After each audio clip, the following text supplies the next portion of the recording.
pertama, format foto. Foto yang diunggah adalah dengan format kemeja putih lengan panjang, dasi hitam dengan background warna biru. Ini kelihatannya sepele, cuman ada banyak sekali kandidat yang gugur di seleksi administrasi hanya karena foto yang diunggah tidak sesuai format. Hindari foto selfie dan juga foto full body. Jadi foto yang diunggah adalah foto close up seperti foto ijazah.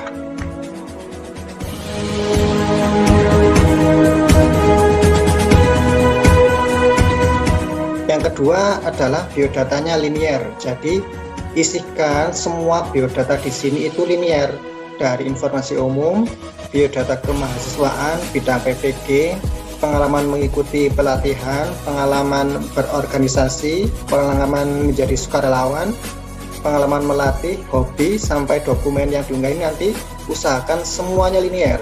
Jadi kalau teman-teman ini bidangnya matematika, usahakan semuanya ini juga dengan matematika, baik hobi, organisasi, sukarelawan, semuanya tentang matematika.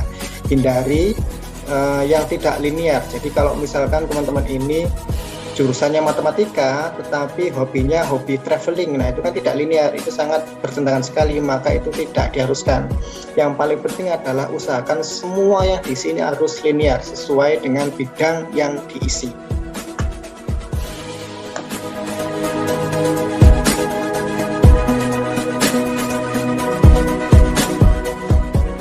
Kemudian yang ketiga, kesalahan upload dokumen. Nah ini yang penting sekali. Jadi nanti ada dokumen yang diupload, yaitu fakta integritas, sertifikat, dan juga ijazah. Jadi dari informasi umum ini dan juga pelatihan, sertifikat, dan fakta integritas ini usahakan semuanya harus sama.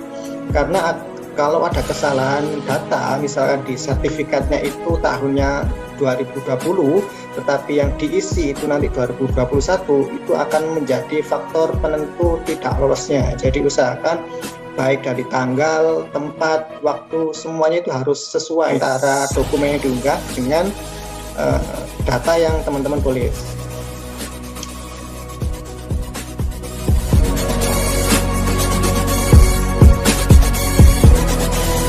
Kemudian yang keempat, esai juga harus linear.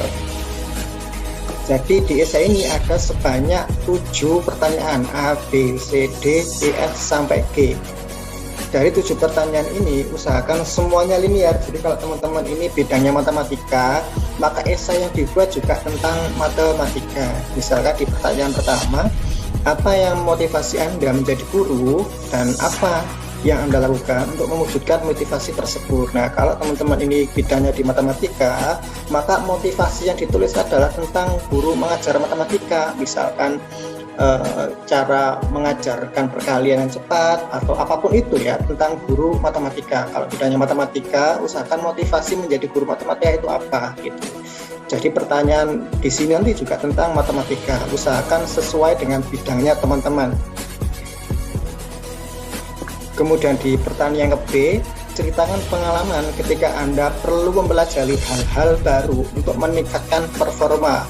Hal-hal apa saja yang Anda pelajari? Nah, ini misalkan Anda dengan mengajar les privat atau mengikuti pelatihan atau apapun itu untuk meningkatkan bidang atau performa yang teman-teman miliki gitu. Jadi usahakan ini juga linear dengan bidang teman-teman. Usahakan semua poin-poin ini satu bidang dengan teman-teman. Kalau teman-teman bidangnya matematika, usahakan semuanya ini juga matematika.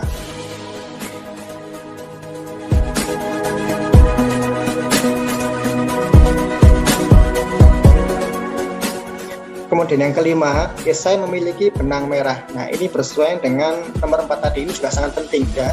Jadi dari poin A, B, C, D ini semuanya saling berkaitan. Jadi kalau ditarik itu ada benang merahnya.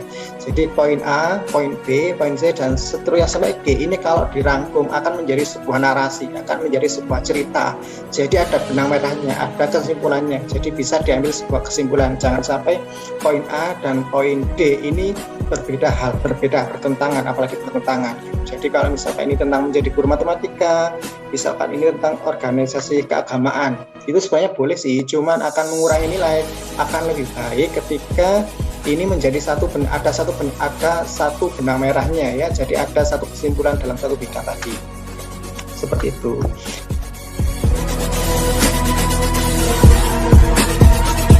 Kemudian faktor yang keenam, ini juga tidak kalah lebih penting, tulis esai di Word terlebih dahulu sebelum diketik di PPG ini.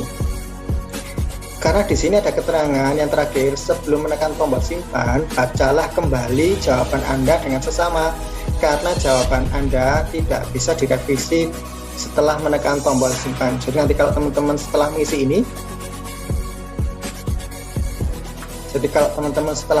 ini, nanti kalau sudah disimpan, maka teman-teman tidak akan bisa kembali mengedit.